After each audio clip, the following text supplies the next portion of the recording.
अस्सलाम वालेकुम। जैसे कि आप लोगों को पता है कि आज हमारा लेक्चर नंबर 6 है।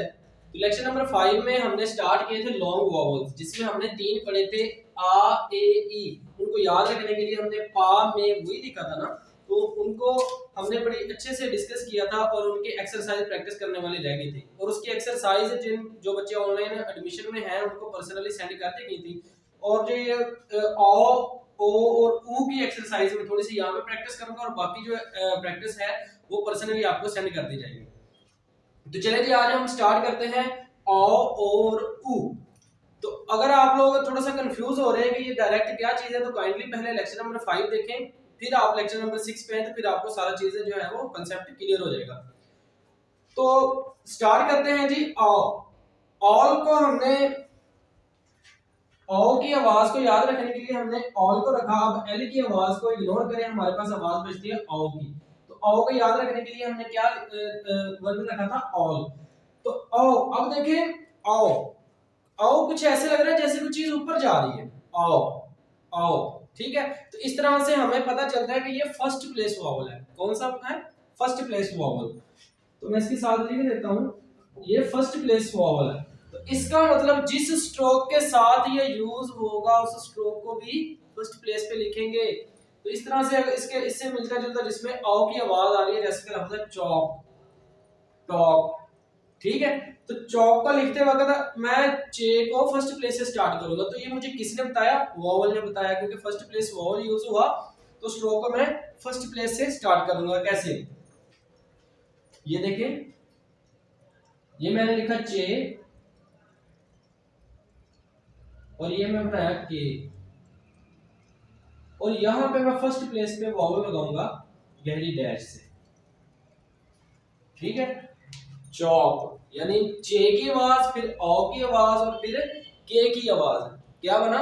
चौक, चौक, चौक, चौक, चे और के, चौक, ठीक है। तो इस तरह से मैंने अबव द लाइन दोनों स्ट्रोक्स लिखी, चौक बन गया। जी तो इसी तरह से हमारे पास वर्ड है कि टॉक। अब पहले टी की आवाज आ रही है, फिर औ की आवाज आ रही है, फिर के की आवाज आ रही है। तो औ ने हमें फर्स्ट प्लेस वॉवल है, मैं बार बार रिपीट कर रहा हूं कि औ हमारे पास फर्स्ट प्लेस वॉवल, औ ने ही हमें बताया कि फर्स्ट प्लेस से स्ट्रोक को स्टार्ट करो। तो मैं ये लिख रहा हूं टी और के, और ये फर्स्ट प्लेस पे गहरी डैश लगा दी मैंने, औ का वॉवल लगा दिया, ये बन गया टॉक। इसी तरह से हमारे पास आवाज होती है ओ की, ओ। अब ओ को याद रखने के लिए आवाज को हमने क्या रखा था? गो को याद रखा था। अब ये जो गो होता है ये सेकंड प्लेस वॉवल होता है। कौन सा होता है? Second place vowel. अब ये हमें कैसे देखें, अब हम ओ को अदा करें, ओ ओ, ना ही तो ये नीचे जा रहा है ना ही ये ऊपर जा रहा है, जैसे आओ ऊपर जा रहा था। इसी तरह से ये मैं एक्शन करता हूं ताकि आप लोगों को ये चीजें याद रहें। तो ओ स्ट्रेट में कोई चीज आ रही है, यानी ये ऑन द लाइन लिखे ना, सेकंड प्लेस होती है इसकी, ठीक है। तो इसका मतलब जिस स्ट्रोक के साथ ये यूज होगा तो किस स्ट्रोक कहां पे लिखेंगे? ऑन द लाइन लिखेंगे, उसकी सेकंड प्लेस पे। जैसे वर्ड होता है कि रोड। अब रोड को जब हम अदा करते हैं तो आवाज आती है ओ की, रोड। पहले रे की आवाज आई, फिर ओ की आवाज आई, फिर डी की आवाज आई। तो ये देखिए मैं लिखता हूं, पहले मैंने लिखा रे, फिर डी, और दरमियान में सेकंड प्लेस पे इसका वॉवल आएगा, रोड। ये अगर कैमरे में नजर नहीं आ रहा तो मैं इसे बड़ा करके लिख रहा हूं, वो स्ट्रोक का साइज खराब होता है इसलिए फिर मैं नहीं लिखता, फिर कैमरे में नजर नहीं आता। फिर इस तरह से ये देखिए, ये दरमियान में मैंने इसका वॉवल लिखा, रोड। इसी तरह से वर्ड होता है boat, boat, B O A T. तो हमने स्पेलिंग्स को नहीं देखना भाई, हमने आवाज को देखना है, आवाज क्या आ रही है।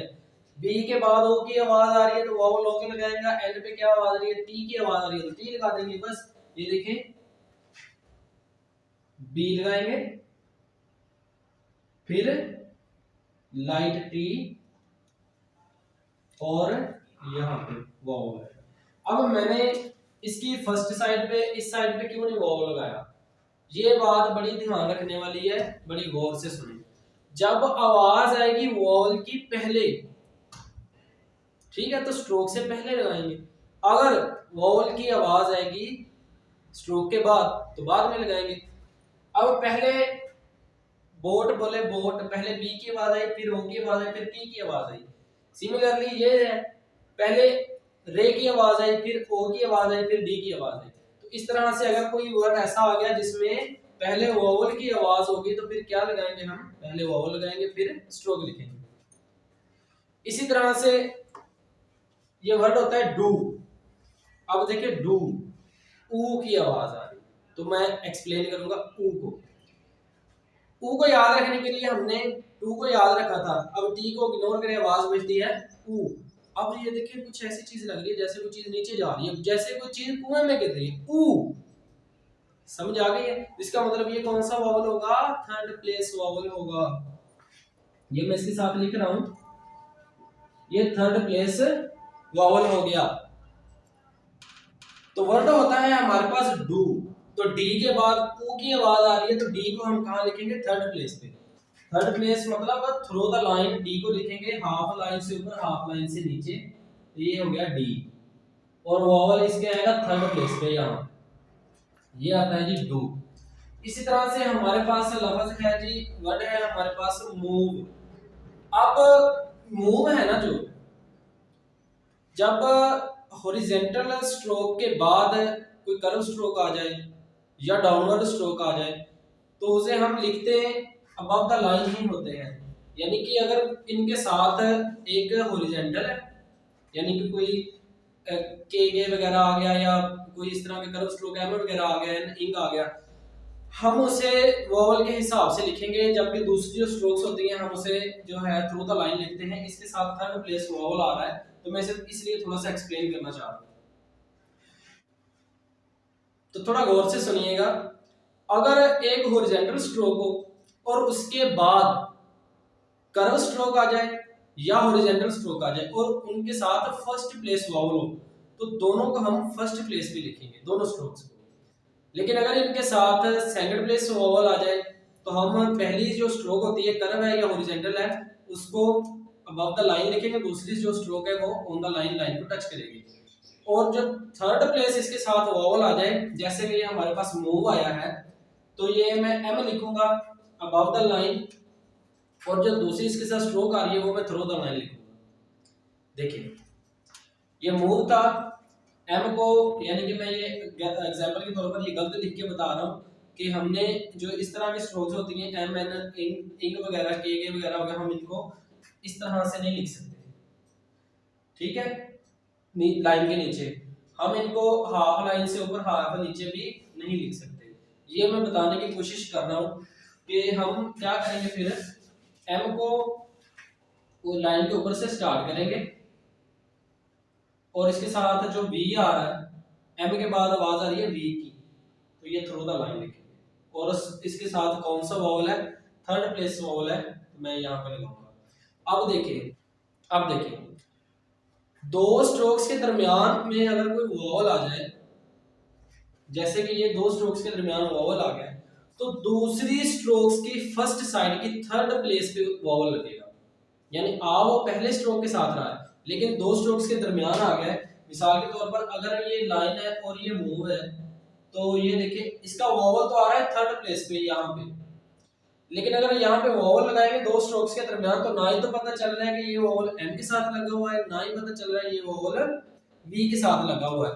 तो इस मुश्किल से बचने के लिए ना ये एक रूल है कि वोवल है, अगर ये एम के बाद आ रहा है वोवल थर्ड प्लेस पे, तो हम एम की थर्ड प्लेस पे नहीं लिखेंगे बल्कि दूसरी आने वाले स्ट्रोक की फर्स्ट साइड की थर्ड प्लेस पे वोवल लगाएंगे, जैसे कि हमने ये मूव में लगाया। तो जो पर्सनली लेक्चर्स आपको समझाए गए हैं उनमें बड़ी डिटेल से बात की गई है। तो अगर आप ये चाहते हैं कि आपको अच्छी तरह ये सारे कंसेप्ट्स क्लियर हो, तो ऑनलाइन एडमिशन लीजिए और हमसे कोर्स कीजिए। फिर इसमें ये होता है कि हम सारी चीज़ें क्लियर से समझाते हैं और ये इस तरह के छोटे छोटे काम भी कंसेप्ट वो क्लियर हो जाते हैं। तो फिर हमने ये लेक्चर्स में हमने ये छोटी सी एक एक्सरसाइज देखी इसको करने के लिए। बाकी इंशाल्लाह जो बाकी एक्सरसाइज वगैरह है वो आपको पर्सनली सेंड कर दी जाएंगी। तो इस और आप लोगों की आसानी के लिए ना मैं इसे सारे को रेज करके उर्दू में आपको लिखवा देता हूँ इस रूल को कि कब जब कोई स्ट्रोक हॉरिजॉन्टल आ जाए और उसके बाद कर्व स्ट्रोक आ जाए, ये सारी चीज़ें मैं बोल रहा था, वो मैं आपको इधर व्हाइट बोर्ड पे लिख के जो है आपको नोट कर लें और उसको समझने की कोशिश करें। अगर समझ ना आए तो हमें व्हाट्सअप करें या कमेंट करके पूछ लीजिए। जी तो स्टूडेंट्स ये सारे के सारे रूल हैं जो मैंने बोल रहा था, मैंने कहा चलो लिख दूं ताकि आप लोगों को पढ़ने में आसानी रहे, याद करने में। तो अगर पहला स्ट्रोक हॉरिजॉन्टल, दूसरा स्ट्रोक डाउनवर्ड या कर्व आ जाए, जबकि इसके साथ वॉवल फर्स्ट प्लेस वॉवल आ जाए, तो दोनों स्ट्रोक्स अबव द लाइन लिखेंगे। अगर वॉवल सेकंड प्लेस, इन्हीं के साथ ही रूल यही है कि अगर हॉरिजॉन्टल हो, दूसरी डाउनवर्ड या कर्व हो, लेकिन पहली जो स्ट्रोक है वो क्या हो, हॉरिजॉन्टल हो, तो उसके साथ साथ जो है वॉवल सेकंड प्लेस का आ जाए, तो एक पहली को अबव द लाइन लिखेंगे, दूसरी जो स्ट्रोक आ रही है उसे ऑन द लाइन लिखेंगे। इसी तरह से अगर पहली हॉरिजॉन्टल और उसके दूसरी कोई भी डाउनवर्ड है या कर्व है, तो वॉवल उसके साथ थर्ड प्लेस आ जाए, तो दूसरी स्ट्रोक को थ्रू द लाइन लिखेंगे। तो ये था जी आज है हमारा लेक्चर नंबर 6। उम्मीद है आप लोगों को अच्छे से समझ आ गई होगी। फिर भी अगर कोई कंसेप्ट समझ ना आया हो तो हमें व्हाट्सएप करके ज़रूर पूछिएगा। तो नेक्स्ट लेक्चर के लिए हमें इजाज़त दीजिए। अल्लाह हाफ़िज़।